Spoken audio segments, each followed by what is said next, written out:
అనారోగ్యం, ఉద్యోగం, వ్యాపారం అప్పులతో బాధపడుతున్నారా? వెంటనే జేకేఆర్ గురువు గారికి కాల్ చేసి అపాయింట్మెంట్ తీసుకోండి. నమస్తే రమగారు. నమస్తే జయ. రమగారు, మీ ఫ్రెండ్స్ లిస్ట్ తీయండి ఒకసారి. ఓకే, వరుస పెట్టి అందరికి విషెస్ చెప్పండి. మనకి ఫ్రెండ్షిప్ డే వస్తుంది రమగారు. ఏటా వస్తుందిగా, ప్రతి సంవత్సరం వస్తుంది. అన్ని దినాలతో పాటు ఇది కూడా ఒక రోజు. కాబట్టి మీకు లిస్ట్ ఎక్కువ కాబట్టి చిన్నప్పటి నుంచి ఉన్న ఫ్రెండ్స్ ఇంకా టచ్ లో ఉంటారు కదా మీకు? కొంతమంది ఉన్నారు ఆల్మోస్ట్. ఏ క్లాస్ నుంచి ఉన్న వాళ్ళు ఇప్పటి వరకు ఇంకా టచ్ లో ఉన్నారు రమగారు? 1 నుంచి 5 దాకా గూడూరులో చదువుకున్నాను నేను. అదొక కాన్వెంట్. ఈ కాన్వెంట్ లో చదువుకున్న వాళ్ళలో ఒక మాధవి టచ్ లో ఉంది 1వ క్లాస్ నుంచి. 4th క్లాస్ లో చేరాడు జనార్దన. 4th నుంచి 10th దాకా తను హై స్కూల్ కూడా మాతో పాటే ఉన్నాడు. జనార్దన టచ్ లోనే ఉన్నాడు. ఈ 1వ క్లాస్ నుంచి 5వ క్లాస్ దాకా ఆదిలక్ష్మి, వీళ్ళందరూ కొంతమంది ఉండేవాళ్ళు. కానీ ఆదిలక్ష్మి మళ్ళీ మధ్య టచ్లోకి వచ్చి తనకు తొందరగానే పెళ్ళి అయిపోయింది. 1 to 5th అయినా కూడా మళ్ళీ టచ్లోకి వచ్చారు. ఇంకా ఉన్నారు అట్లా. చిట్టుగూడూరు అంటే ఇప్పుడు మా సొంత ఊళ్ళో ఆడుకునే కజిన్స్ పిల్లలు వాళ్ళు ఉన్నారు కదా, చిన్నప్పుడు ఆడుకున్న వాళ్ళు. మా పెద్దనాన్నగారు మనవరాళ్ళని, అమ్మమ్మ వైపు, నాయనమ్మ వైపు, నాన్న వైపు, మా తాతగారి వైపు ఉన్న కజిన్స్ అంతా చిన్నప్పుడు ఆడుకున్న వాళ్ళు ఇంచుమించుగా అందరూ ఎక్కడైనా కనపడితే పలకరించడమో లేకపోతే హలో కాసేపు ఫోన్లో మాట్లాడుకునే వాళ్ళు ఉన్నారు. ఇంకా లిస్టే ఉంది పెద్దదే. ఓకే, స్నేహితుల అవసరం ఏంటి రమ్మగారు? అంటే ఇప్పుడు వీళ్ళు బంధంగా మనతో పుట్టరు కదా జయ. మనతో పుట్టిన వాళ్ళు అక్కయ్యలని చెల్లెళ్ళని, వీళ్ళకి మనకి బాంధవ్యం రక్త సంబంధంతో పాటుగా బాధ్యతలు, బరువులు, ఏదైనా ఆస్తనో పాస్తనో పంచుకునేవో ఉంటాయి కదా. అవంతా చోట్ల ఉంటాయి, అవన్నీ ఉంటాయి. కాకపోతే స్నేహితులతో ఏంటంటే బాంధవ్యాలు ఉండవు. మనం స్నేహాన్నే పంచుకుంటాం కానీ ఇంకా పెద్ద మన మధ్య డబ్బులు వ్యవహారాలు ఏం ఉండవు కదా. అయినా వీళ్ళు మన అక్కచెల్లెళ్ళు అన్నదమ్ములతో పాటుగా స్నేహితులు కూడా చివరిదాకా ఉంటారు. మనం ఎంతమందిని ఉంచుకుంటాము లేదా ఎంతమంది మనతో ఉంటారు అనేది ప్రీడిసైడెడ్. నేను అనుకోవటం ముందే రాసుకుని వస్తాం మనం. ఖచ్చితంగా జయ, ఖచ్చితంగా చిన్నప్పటి నుంచి ఉన్న స్నేహాన్ని అలాగే కంటిన్యూ చేసి చివరిదాకా ఎంత వాళ్ళు 50 ఏళ్ళు దాటినా కూడా స్కూల్ మేట్స్ కలిసి ఉండేవాళ్ళు మా గ్రూప్స్ లోనే బోల్డంత మంది ఉన్నారు. ఇప్పుడు నేనైనా మా శారదకి నాకు చాలా గ్యాప్ వచ్చింది మధ్యలో.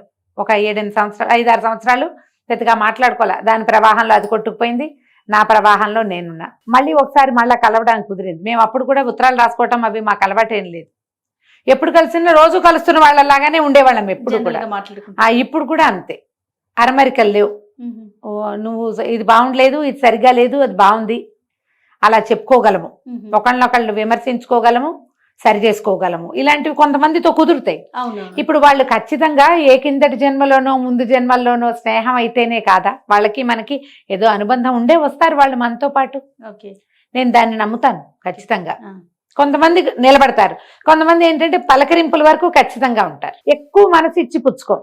కానీ మనకి లేట్ ఏజ్ లో కూడా 40లు 50లు వచ్చాక కూడా కలిసిన మనుషులు అలాగే మనసు ఇచ్చి పుచ్చుకుని ఎక్కువ స్నేహంగా ఉండి ఆ తర్వాత మనవన్నీ గుండెల్లోది చెప్పుకునేటట్టుగా ఉంటారు. స్నేహితులు అవసరమే చేయ. మనకి ఎంత గుంపు సమాజం సొంతది ఉన్నా మనని మనంగానే స్వీకరించే వాళ్ళు, నువ్వేమిటో అదే వాళ్ళకి అదే కావాలి. నీలోని ఏ మెరుగుని వాళ్ళు చూడలేదు, వాళ్ళకి అది అక్కర్లేదు. మెరుపులు ఉంటే నీవన్నీ నీవే, అవి స్నేహితులకు అవసరం లేదు. ఇప్పుడు ఆ అవసరం లేని వాళ్ళు ఎవరో వాళ్ళు నిజమైన స్నేహితులు. వాళ్ళని ఉంచుకోవాలి మనం. ఎందుకంటే ఎప్పుడో ఒకప్పుడు మనం మనలాగా ఉండాలి కదా. మనం ఏం చేస్తాం, సమాజంలో 3 వంతులు మనం ఎవరోగానే చూపిస్తాం. రియల్ మీ, నిజమైన నేను, దాన్ని ప్రదర్శించాం. ఒక్కొక్కసారి ఇళ్లలో కూడా ప్రదర్శించరు, అక్కడ కూడా దాచుకుంటారు. కానీ ఆ దాచుకోక్కర్లేకుండా మనం అద్దం ముందు నిలబడితే ఏమిటో అలాగా ప్రతిబింబించే వాళ్ళే స్నేహితులు. అలాంటి స్నేహం ఉంటే దాన్ని వదిలిపెట్టుకోకూడదు. నేను ముందుకు తీసుకెళ్ళాలి. కుదిరితే సమస్యలు వస్తాయి. స్నేహితులు అంటే సార్ట్అవుట్ చేసుకోవాలి, వస్తాయి కొంతమందితోటి. ఇప్పుడు అది 2 చేతులు కలిసిన చప్పట్లు కాదు, ఒక చేతితోటే వచ్చినాయి, వదిలిపెట్టేయండి. అది మనది కాదనుకోవటమే, ఇక చేసేదేం లేదు. జనరల్ గా ఒకటి చెప్తారు చూడండి, మన ఫ్రెండ్స్ ని బట్టి మన క్యారెక్టర్ ఏంటో తెలుస్తుంది అనేసి కదా రమ్మగారు. అంతే అంటారు. కానీ మన ఫ్రెండ్స్ ఎవరు ఏమిటి అంటే ఎవరికి తెలుస్తుంది జయ. ఇది వరకటి సమాజం అంటే వేరే. అది ఈ కొటేషన్స్ కాలం ఏనాటిదో. ఇప్పుడు సమాజం అది కాదు. ఇప్పుడు ఏ వ్యక్తి ఎవరు ఏమిటి మనం ఏమి చెప్పలేకపోతాం. పాత రోజుల్లో ఉండేవి ఆ మాటలు. మనం పురాణాల కాలం నుంచి తీసుకున్నామని చూడు. రాముడు సుగ్రీవుడు స్నేహం చేశారు, మైత్రి అది కదా స్నేహం. ఏం చేశారు, సుగ్రీవుడికి సహాయం చేశాడు రాముడు. రాముడు. తనలాంటి భార్యని పోగొట్టుకున్న పరిస్థితి, అన్యాయం అయిపోయాడని నమ్మి అతనికి న్యాయం చేయటం కోసం అతను అడిగిన పని చేసి పెట్టారు. అవును. ఇద్దరు కలిసి ప్రమాణం చేసుకున్నారు, నేను నీకు ఈ సహాయం చేస్తాను, నువ్వు నాకు మైత్రి, మన ఇద్దరం స్నేహితులమని ప్రమాణం చేసుకున్నారు. స్నేహితుడి కోసం చేశాడు రాముడు వాలి వధ. తర్వాత సుగ్రీవుడు ఏం చేశాడు, మొత్తం ప్రపంచంలో నలుమూలలకి పంపించి వానర సేనని సీతమ్మని వెతికించాడు. ఇగో మీ ఆవిడ ఇక్కడ ఉంది, ఎలవయ్యా అని చెప్పలా, నీతో నేను వస్తా, నీ కష్టంలో నేనుంటా, నువ్వు నా దాంట్లో నువ్వు నిలబడ్డావు, నా దగ్గర నువ్వు నిలబడి నాకు రాజ్యాన్ని ఇప్పించావు, అలాగే నేను నీ భార్య కోసం వెతుకుతున్నావు, అది నేను ఇప్పిస్తానని తనదే సైన్యం. రాముడికి ఏముంది సైన్యం, వాళ్ళిద్దరూ అన్నా తమ్ముడు, అంతే. మిగిలిన గుంపంతా వీళ్ళే కదా, వానరులే మొత్తం. తన సైన్యాన్నే తీసుకుని యుద్ధం చేశారు. చివరికి ఆయనకి భార్యను సంపాదించుకోవటానికి పూర్తి సహాయం చేశారు. ఆయన యుద్ధం ఆయన చేసుకున్నాడు, ఆయనకి సపోర్ట్ అంతా సుగ్రీవుడే కదా చేసింది. మళ్ళీ వెళ్ళి ఆయన పట్టాభిషేకం చేసుకున్నప్పుడు చూసుకుని వచ్చారు. తర్వాత కాలంలో చూస్తే చూడండి, దుర్యోధనుడు కర్ణుడు, వీళ్ళిద్దరిది కూడా విడదీయరాని స్నేహం. కర్ణుడు అవమానం పాలవుతున్న కర్ణుడిని గెలిపించాడు దుర్యోధనుడు. అధర్మం అని తెలిసినా తనని నిలబెట్టిన వాడికి చివరి దాకా నుంచున్నాడు అతనితో పాటు కర్ణుడు. అవి స్నేహం అంటే. మళ్ళీ అందులోనే అదే మహాభారతంలో ఇంకా 2 స్నేహాలు చర్చకొస్తాయి, కృష్ణార్జునులు. అవునండి కదా, ధర్మం పక్కన నిలబడి ఉన్న అర్జునుడితోటి చివరి దాకా భగవంతుడైన కృష్ణుడు నిలబడ్డాడు. నిలబడి ఆయన నేను యుద్ధం చేయలేను, నా వల్ల కాదు అంటే సరే అనకుండా, సరేలే నువ్వు చేయలేవా, సరిపోని మానే అనలేదు, కర్తవ్యం బోధించాడు. స్నేహితుడంటే ఆయన. నిజమైన స్నేహం ఏమిటి, నువ్వు ఏ తప్పు చేసినా నీ వెనకాల నుంచోటమే కాదు, నువ్వు పొరపాటు చేస్తుంటే నిన్ను సరిచేసి నుంచోబెట్టడం కూడా స్నేహమే. ఇదొక రకం స్నేహం, అదొక స్నేహం. ఇది వాసికెక్కిన స్నేహం ఏది, ఇది కర్తవ్య బోధ చేసిన వాడు నిజమైన స్నేహితుడు. మళ్ళీ ఇదే భారతంలో మనకి ఇంకో కథ చూపిస్తారు, కృష్ణ సుధామ. కృష్ణుడు కుచేలుడు, పేదరికంలో ఉన్న కుచేలుడిని కరుణించాడు భగవంతుడి స్వరూపంలో ఉన్న ఆయన మిత్రుడు. ఉత్తమ మిత్రుల కథల్లో వీళ్ళ కథలు కూడా చెప్పుకుంటాం. నా మటుకు నాకు కృష్ణార్జునుడు అంత అద్భుతమైన స్నేహితులు ఇంకెవరూ లేరు. ఎప్పుడు కూడా స్నేహితుడు అనేవాడు కర్తవ్య బోధ చేయాలి, ఆయన భగవంతుడు అయ్యింది కూడా అయ్యుండి నిలబెట్టి అతన్ని పొరపాటు చేయనివ్వకుండా, కర్తవ్యం నుంచి విముఖుడు కాకుండా, బయటికి వెళ్ళిపోకుండా నువ్వు ఇది చేయవలసింది, అది ప్రపంచానికి బోధించాడు కదా. ఇట్లా బోల్డ్ అని కథలు చెప్పుకోవచ్చు మనం. మనకు అసలు ఎన్ని రకాల గాథలు కనిపిస్తాయో చరిత్రలో కూడా. ఉత్తమ మిత్రులు ఎంతమందో చివరి దాకా స్నేహితుల కోసం నిలబడ్డ వాళ్ళు చరిత్రలోనూ ఉన్నాయి, మన జానపద గాథల్లోనూ కనిపిస్తాయి, ఇప్పుడు లేటెస్ట్గా చెప్పుకునే ఎన్నో రకాల కథల్లో కనపడతాయి కదా. ఈ తరం పిల్లలకి మీరు ఏం చెప్తారా ఫ్రెండ్షిప్ చేసేటప్పుడు? ట్రాన్స్పరెంట్గా ఉండండి, స్నేహితుల దగ్గరైనా కనీసం మీరేమిటో తెలియనివ్వండి. అవతల వాళ్ళు సరి చేయటానికి పూనుకుంటే సరే అయిపోండి, అప్పుడే స్నేహాన్ని నిలబడుతుంది. మిగిలిన వాళ్ళతో మనకి సమాజాలు చిన్నవి, ఫ్యామిలీ సమాజం, కుటుంబ సమాజం చాలా చిన్నది. మనకి తాతలు ముత్తాతలు అన్నదమ్ములు వాళ్ళు తగ్గిపోయారు, నాన్నలకు అన్నదమ్ములు అక్క చెల్లెళ్ళు, అమ్మకి అక్క చెల్లెళ్ళు అన్నదమ్ములు తక్కువ, మనకి తక్కువే. స్నేహితులే మనకి ఇప్పుడు ఉన్నారు. ఈ ఉన్న స్నేహితుల్ని జాగ్రత్తగా కాపాడుకోండి. ఇందులో ఈగోకి పోవద్దు, అహంకారానికి భేషజానికి వీటికి పోయి ఆత్మాభిమానం ఎక్కువైపోయి స్నేహితుల్ని పోగొట్టుకుంటారు చాలామంది. దాన్ని పోగొట్టుకోవద్దు. మనకి మంచి మాట చెప్పేవాళ్ళు చాలా తక్కువ ఉన్నారు. మంచి మాట చెప్పే స్నేహితులు గనక దొరికితే వాళ్ళని పోగొట్టుకుంటే ఇక మీరు సంపాదించుకోలేరు, ఇంక దొరకదు. అది ఓసారి పోగొట్టుకుంటే పోయినట్టే. వర్షపు చుక్క చేత్తో పట్టుకోలేదు, కిందకెళ్ళింది, వెళ్ళిపోయింది, పైనుంచి పడిందే కదా. మీకు అయాచితంగా లభించిన స్నేహితులు అందరూ కూడా మీకు భగవంతుడు ఇచ్చిన వరాలు, వాటిని కాపాడుకోవాలి. కాపాడుకోలేకపోతే ఇక చేయగలిగేది ఏం లేదు, ఇక దొరికిన దాంతో ఉండటమే. అయితే మళ్ళీ ఇందులో ఫిజికల్గా మనుషులు కలుస్తూ ఉండాలి జయ. మనం ఇవాళ రేపు ఏమయ్యాము, ఆన్లైన్ ఫ్రెండ్షిప్లు ఎక్కువైనాయి మనకి. ఎవరో ఎక్కడో అన్నోన్ పర్సన్స్, నువ్వు నేను సేమ్ టేస్ట్, ఆహా నువ్వు ఎంతో బాగా చేసావు, నీ అంత అందగత్తెవి నువ్వే, లేదా నీ అంత అందగాడివి నువ్వే, నీ అంత తెలివైన వాడివి, నీలాంటి ప్రవర్తన ఏం తెలిసింది నీకు? అవునండి, వాళ్ళు ఏం చూపిస్తున్నారో అదే కదా సినిమా లాగా. సినిమాయే కదా అదంతా. ఇప్పుడు ఏదైనా చూడు, ఏదో ఒక సినిమా చూస్తాం, కథానాయకుడు అద్భుతమైన వాడు, ఏమో బోల్డ్ అని ఉంటాయి, కళ్యాణ గుణాలు ఉంటాయి కథానాయకుడికి. మనం కథానాయకుడి ప్రేమలో పడతాం. కళ్యాణ గుణాలన్నీ రైటర్ రాసినవని, డైరెక్టర్ చేయించినవని నమ్మం, అనుకోం. మనం క్యారెక్టర్వి, వ్యక్తివి కాదు. ఈ సేమ్ అలాంటిదే ఇప్పుడు మనకి ఈ ఆన్లైన్ స్నేహాల్లో కూడా వాడు నీకు నచ్చేవన్నీ చూపిస్తాడు. అవేవో రంగులు మారుస్తాయిట, పువ్వులు సీతాకోక చిలుకల్ని ఆకర్షించడానికి, మనుషుల్ని ఆకర్షించడానికి చేసేవి. వాళ్ళు ఒరిజినల్ గా అది అవునో కాదో తెలుసుకోకుండా మనసులు ఇచ్చేయకండి అయ్యా. అమ్మ కూడా, అబ్బాయిలు అమ్మాయిలు కూడా. నీ నవ్వు బాగుంది, నీది బాగుంది, ఏవో బాగుంటాయి ఫోటోల్లో. 100 ఫోటోలు తీస్తే ఓ ఫోటో చక్కగా ఉన్న ఫోటో పెట్టుకుంటాం అందులో మనం. అంతే, అదే మన ఒరిజినల్ థింగ్ కాదు. ఒక గ్లాన్స్, ఏమన్నా ఒక చిన్న షేడ్ అది, అంతే. కాబట్టి కొంచెం జాగ్రత్తగా ఉండండి. చిన్నతనపు స్నేహాలు ఉంటే వాటిని కాపాడుకోండి, పాడు చేసుకోవద్దు స్నేహాల్ని. చాలా బాగా చెప్పారు అమ్మగారు. ఎందుకంటే ఆన్లైన్ మోసాలు, పెళ్ళైన వాళ్ళు అలానే, అంటే సందర్భం కాకపోయినా మళ్ళీ మాట్లాడుకోవాల్సిన విషయం కదా. చిన్న పిల్లలు అలానే చేస్తున్నారు, పెద్దవాళ్ళు బాధ్యత తెలిసిన వాళ్ళు కూడా మొహం చూడకుండానే ఫ్రెండ్షిప్లు చేయటం, అది ఎక్కడికో దారి తీయటం, అదే జీవితాలని నాశనం చేసుకునే వాళ్ళని కూడా మనం చూస్తూనే ఉన్నాం కదా. కాస్త జాగ్రత్తతో ఉండాల్సిన అవసరం అయితే ఉంది. అయితే ప్రెసెంట్ మీతో రెగ్యులర్ గా టచ్ లో ఉన్న వాళ్ళు ఎవరైనా ఉంటే ఒకసారి మాట్లాడండి అమ్మగారు. ఫ్రెండ్స్ కొంతమంది రెగ్యులర్ టచ్ లోనే ఉంటారు జయ. శ్యామల కొంచెం ఎక్కువ రెగ్యులర్ టచ్. ఆవిడ మాట నేను ఎప్పుడు వింటూ ఉంటాను మీ నోటి వెంట, శ్యామల గారు. అంటే కొంచెం లేట్ ఏజ్ ఫ్రెండ్షిప్. ఇప్పుడు ఒక 2 ఏళ్ళు అట్లా 2-3 ఏళ్ళు నాకంటే చిన్నవారు. మేము ఏదో సందర్భాల్లో 8-9 సంవత్సరాల క్రితం కలిసాం. నా దగ్గర చదువుకోవటానికి వచ్చారు. ఎలా కుదిరిందో ఇక ఒక విడదీరాని స్నేహం ఏర్పడింది. మేమిద్దరం మాట్లాడుకుంటూ ఉంటాం బాగా. అంటే ఇప్పుడు నేను బాగా ఓపెన్ అయ్యేది వారి దగ్గర, బాగా ఓపెన్ అవుతాను. అన్ని నా రకరకాల ఇష్యూస్, నేను ఫేస్ చేస్తున్నవి, నాకు వచ్చిన ఇబ్బందులు, ఏం చేయాలో తెలియనప్పుడు, తోచనప్పుడు సలహా కింద నాకు సలహా ఇవ్వడానికి మాకు అక్కయ్యలు ఉన్నారు పుష్కలంగా. అయినా సరే కూడా టచ్ లోనే ఉంటాను, రెగ్యులర్ గా మాట్లాడుతూనే ఉంటాం. ఒకసారి మాట్లాడండి అమ్మగారు, ఫోన్ చేయనా, చెప్పండి విషెస్ అనేది మీకు ఇష్టం లేకపోతే ఫ్రెండ్షిప్ డే రోజు మాట్లాడండి ఒక రోజు. హలో, ఏం లేదు, నేను స్టూడియోలో ఉన్నాను. ఫ్రెండ్షిప్ డేటా ఇవాళ. జయ విషెస్ చెప్పిస్తోందని చెప్పండి. మీకు విషెస్ చెప్పించడానికి ఫోన్ చేస్తుంది జయ. అంటే నేను ఫ్రెండ్ డేలు వాటికి పెద్దగా ఇష్టపడను కదా, అందుకని విషెస్ చెప్పకపోతే పోనీ ఒకసారి హలో అనండి. అదే శ్యామల గారు బాగున్నారా? 2 రోజులకు ఒకసారి 2 డేస్ ఒకసారి మీ పేరు వింటూ ఉంటానండి నేను రమ్మగారి దగ్గర. 1-2 మాటలు మా రమ్మగారి గురించి మీ ఒపీనియన్, అంటే యాజ్ ఏ ఫ్రెండ్ గా మీరు, అంటే నేను ఒక గెస్ట్ గా, లేకపోతే నాకు ఒక సిస్టరు, మదర్, ఇట్లా నా ఫీల్ వేరు. ఒక ఫ్రెండ్ గా మీరు రమ్మగారిలో మీకు బాగా అద్భుతమైన విషయం ఏమనిపించింది? ఒక ఫ్రెండ్ గా మీరు ఎలా చూస్తారు ఆవిడ్ని?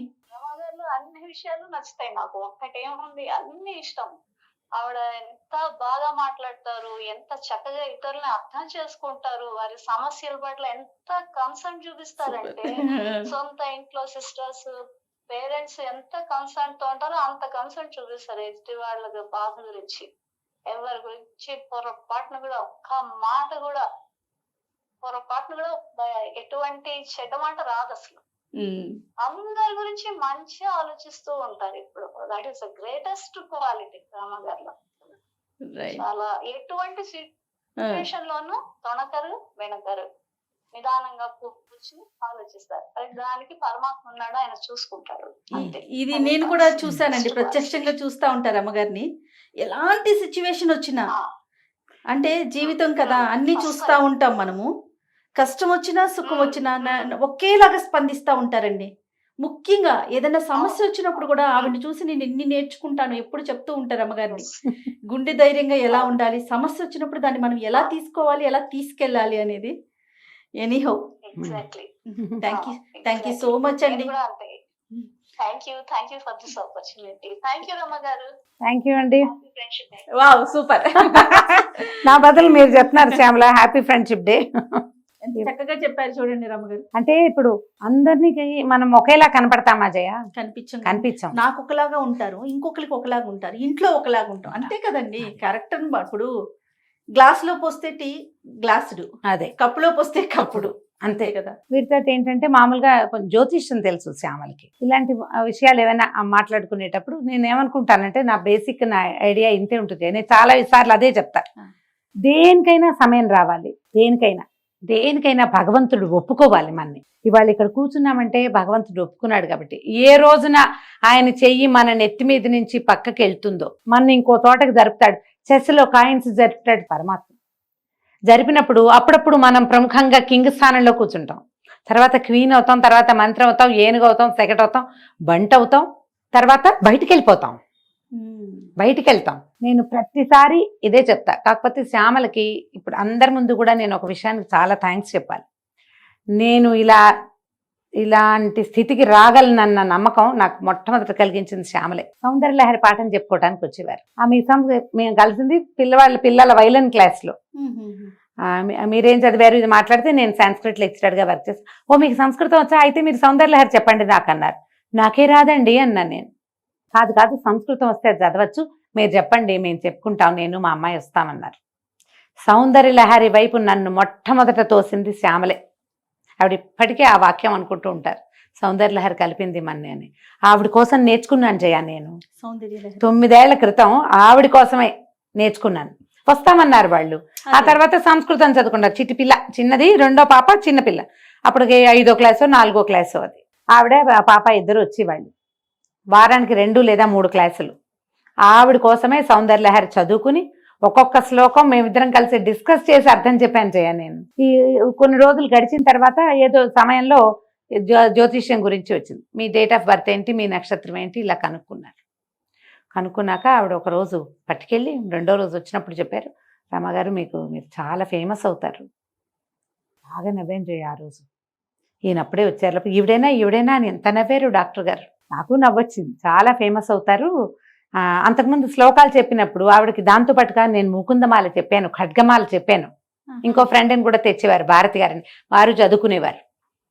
మీ వాయిస్లో భలే పవర్ ఉంది రమ్మగారు, మీరు శ్లోకం చదివితే ఎంత బాగుంది, యూట్యూబ్లో పెట్టచ్చు కదా అనేవారు. ఆ డైలాగ్ మీరు యూట్యూబ్లో పెట్టండి, అసలు ఒట్టి శ్లోకం పెట్టి అర్థం పెట్టేసేయండి అంతే. అది వినిపించింది రమ్మగారు నాకు. అవన్నీ మనం ఎక్కడ చేస్తాం, అవన్నీ నేను ఎక్కడ చేస్తాను, నా గొంతు ఎవరు వింటారు, అసలు ఎవరు వింటారు అంటే ఆవిడ జాతకం పట్టుకెళ్ళి చెప్పారు. ఈ మాట బాగా నవ్వొచ్చింది. మా సత్యవతి కూడా విన్నది ఆ రోజు ఆ డైలాగ్. ఆవిడ చెప్పారు, మీరు చాలా ఫేమస్ అవుతారు, చాగంటి గారు ఎట్లా ఫేమస్సో మీరు అట్లా. ఇదే డైలాగ్ చేయ. ఇప్పుడు ప్రవచనం అంటే చాగంటి గారు, అలాగే ఒక ఏదో విషయం, అది ఏ విషయమో నాకు తెలియదు, కానీ మీ పేరుకి అంత ప్రఖ్యాతి వస్తుంది, ప్రపంచవ్యాప్తంగా గుర్తింపు పొందుతారు మీరు, ఇక్కడి నుంచి కనీసం 10-15 సంవత్సరాలు అని చెప్పారు. నా ఒక్క విషయంలో ఆవిడ చెప్పింది 100% అయింది. దానికోసం అని కాదు, ఇప్పుడు ఇదేదో పాయింట్ అని కదా, వారు నన్ను వదిలిపెట్టలా. నేను మా యూట్యూబ్ మనం మొదలు పెట్టాము, ఆవిడ ఆ రోజు కూడా వచ్చారు, నేను ఇలా వెళ్ళాను, ఇలా చేసామని చెప్పాం, వస్తూనే ఉండేవారు. మేము నన్ను స్టార్ట్ చేశాక కూడా ఒక 2 ఏళ్ళు కూడా వచ్చారు, సంవత్సరం 2 ఏళ్ళు తిరిగారు. నేను బాగా బిజీ అయ్యాక వాళ్ళు తగ్గించుకున్నారు. 70 శ్లోకాలే చెప్పాను. ఆ తర్వాత నేను 3 బ్యాచ్లు చెప్పాను ఆవిడ తర్వాత. ప్రతి బ్యాచ్లోనూ ఆవిడ పార్టిసిపేట్ చేస్తూనే ఉన్నారు, వింటుంటారు. ఓకే శ్రద్ధగా వింటారు. ఆవిడ అంటారు ప్రతిసారి, మీరు ఫస్ట్ టైం చెప్పిన దానికి ఇప్పటికీ వింటుంటే మీరు ఎంత పెరిగారో నాకు కనపడుతోంది అంటారు. నేను వింటున్నాను, మొదట నాతో పాటు అర్థం తెలుసుకున్నారు మీరు, ఇప్పుడు మీకు వ్యాఖ్యానం చేయగలిగే స్థితి వచ్చింది. ఎందుకంటే ఒక్కసారి మనం అలాంటి దాంట్లోకి ప్రవేశిస్తే ఆటోమేటిక్గా మన ప్రగతి కలుగుతుంది. అంతే కదా. ఇప్పుడు రోజు కొత్త, 2వ రోజు, 3వ రోజు అలవాటు, 4వ రోజు మెరుగుపరుచుకుంటాం. అలాగే జరిగింది. దీంతో ఎంఏ చదవటం, ఆవిడ కూడా అక్కడ ఏదో కోర్సులో చేర్పించాను, జ్యోతిష్యం కోర్సు. ఇద్దరం కలిసిపోయే వాళ్ళం మొదటి సంవత్సరం. తర్వాత 2వ సంవత్సరం ఆవిడ రాలేదు, కానీ నేను ముందుకెళ్ళాను, భగవద్గీత మొదలు పెట్టాం. ఇంకా అది పూర్తిగా టర్న్ చేసేసింది నన్ను. అంతకుముందు కూడా నాకు ఈ ఆధ్యాత్మికమైన ఆలోచనలు ఉన్నా కూడా దానికి బీజం సౌందర్యలహరి. అది అసలు నా జీవితంలోకి తెచ్చిందే శ్యామల గారు. ఇక మా ఇద్దరికి ఇంకేం లేవు, మేమిద్దరం కామన్ గా మాట్లాడుకుని అన్నిటి గురించి మాట్లాడుకుంటాం. నా ఏదైనా టెన్షన్ ప్రెషర్ వచ్చినా ఇంట్లో వాళ్ళందరితోటి పంచినా పంచకపోయినా ఈవిడతో పంచుతాను. నేను ధైర్యం చెప్తారు, అది ముందు ధైర్యం కదా. నేను కొన్ని విషయాల్లో ఆవిడకి సపోర్టు, ఆవిడ కొన్ని విషయాల్లో నాకు సపోర్టు. ఒక 9 ఏళ్ల క్రితం అంటే ఎంత లేట్ ఏజ్ ఫ్రెండ్షిప్ కదా. మనకి ఇలా చాలా మంది కలుస్తారు జయ. కొంతమందితో బాగా ముందుకెళ్తుంది, కొంతమందితో ఒక స్లోగా ఉంటుంది. ఇదే స్టేజ్ లో ఇంచుమించు పరిచయం అయిన వాళ్ళు ఇంకా 2-3 క్లోజ్ ఫ్రెండ్స్ ఉన్నారు నాకు. వీరితో ఒక ప్రత్యేకమైన అనుబంధం ఏంటంటే సౌందర్యలహరి అమ్మ కలిపింది. ఇట్లా ఏదైనా మనకి ఇలా ఒక అవకాశం తోటి కొంతమందితో స్నేహం కలిస్తే వాళ్ళకి మనకి కామన్ థింగ్స్ ఏమీ లేకపోయినా కూడా ఉండకపోయినా సరే స్నేహాలు వదిలిపెట్టుకోవద్దు. మనని ఎవరు యూత్గా ఎప్పటికీ యవ్వనంగా ఉండేలాగా, అలాగే అనాలి దాన్ని, యూత్ అంటే అదే చెప్పాలి కదా. అంటే మనంగానే ఉండేందుకు ఇది దోహదపడుతుంది. చిన్నప్పటి స్నేహాల నుండి ముందుకు తీసుకెళ్లారా, మంచిది. మధ్యలో కలిసిన స్నేహాన్నైనా కొత్త రంగులు అద్దకుండా పాడు చేసుకోకుండా అది ఎలా ఉన్నదో దాన్ని అట్లాగే నిత్య నూతనంగా ఉంచుకుంటే మనం ఎప్పుడూ ఉత్సాహంగానే ఉండగలుగుతాం. ఆలోచించండి. ఇప్పుడు నువ్వు కూడా బిజీగా ఉంటావు కదా జయ. ఇప్పుడు నేను చూడు, నేను ఇంత బిజీగా ఉన్నా నాకు ఫ్రెండ్స్ ఉన్నారు, నీకు కూడా ఫ్రెండ్స్ ఉండుంటారు కదా. నువ్వెవరికి చెప్తావు హ్యాపీ ఫ్రెండ్షిప్ డే? నేనైతే మన కీర్తికి చెప్తాను నమ్మగారు. ఓకే. ఎందుకంటే స్కూల్ ఫ్రెండ్స్ ఉన్నారు, కాలేజీ ఫ్రెండ్స్ ఉన్నారు, హాయ్ హలో అంతవరకే ఉంటా కదా తప్ప ఎక్కువగా డీప్గా వెళ్ళి పర్సనల్స్ షేర్ చేసేసుకునే అంత టైము నేను పెట్టుకోవట్లేదు. బహుశా అది మరి రాంగో రైట్ నాకు తెలీదు. నా ప్రతి స్టెప్ని చూసింది కీర్తి. మన దగ్గర చేస్తా ఉంది కదా కీర్తి. కీర్తి బహుశా మన దగ్గరకు వచ్చి 2 years అయింది కదా. కానీ TV5 లో మేమిద్దరం కలిసి వర్క్ చేసాం. నాకు ఒక 15-16 సంవత్సరాల నుంచి కీర్తి తెలుసు. చిన్నది నీకంటే. నాకు ఎట్లా అనిపిస్తుంది అంటే అక్క వాళ్ళ పాప, తర్వాత పింకీ, తర్వాత కీర్తి, అట్లా ఆ లైన్ అనిపిస్తుంది. కానీ ఎంత మెచ్యూర్డ్ గా ఉంటుంది అమ్మాయి, చాలా మెచ్యూర్డ్ గా ఉంటుంది. చాలా మంచి అడ్వైజెస్ ఇస్తుంది. నాకు ఏదైనా సమస్య వచ్చినప్పుడు, లేకపోతే నేను ఏం చేయాలి నాకు అర్థం కానప్పుడు, ఇప్పుడు కాదండి మొదటి నుంచి కూడా నా వెన్నంటే ఉన్నది ఎవరంటే నేను కీర్తి. సో ఈ సందర్భంగా నేను కీర్తికి చెప్పాలి హ్యాపీ ఫ్రెండ్షిప్ డే. మీ ఫ్రెండ్స్ అందరికీ హ్యాపీ ఫ్రెండ్షిప్ డే చెప్పుకోండి. అయితే ఒక రోజుకి దీన్ని పరిమితంగా చెయ్యొద్దు. ఏదైనా చిన్నది వస్తే మొదటే మీ అంతట మీరే మూడో మనిషిని రానివ్వకుండా, మూడో వాళ్ళు ఉండకూడదు. మధ్యవర్తి వచ్చాడు అంటే దాన్ని వ్యవహారం అంటారు, స్నేహం అనరు. కరెక్ట్ గా చెప్పారు కదా. స్నేహం అంటే మీరు మూడో వాళ్ళకి చెప్పకూడదు, మీ ఇద్దరే సార్ట్ అవుట్ చేసుకోండి. అలా గనక చేశారంటే ఎప్పుడు స్నేహాలు ముందుకెళ్తాయి. ఒకవేళ మీ స్నేహితుల్లోనే ఒకళ్ళు పూనుకుంటే సార్ట్ అవుట్ చేయడానికి అది ఓకే, కానీ బయట వాళ్ళని మాత్రం రానివ్వాలి, ఎంటర్టైన్ చేయకూడదు. ఈ సందర్భంగా ఫ్రెండ్స్ అందరికీ కూడా హ్యాపీ ఫ్రెండ్షిప్ డే చెప్దామండి. అలాగే నువ్వు చెప్పు, నేను కూడా అలాగే అంటాను. థ్యాంక్ యూ సో మచ్ రమ్మ గారు. నమస్తే. నమస్తే జయ.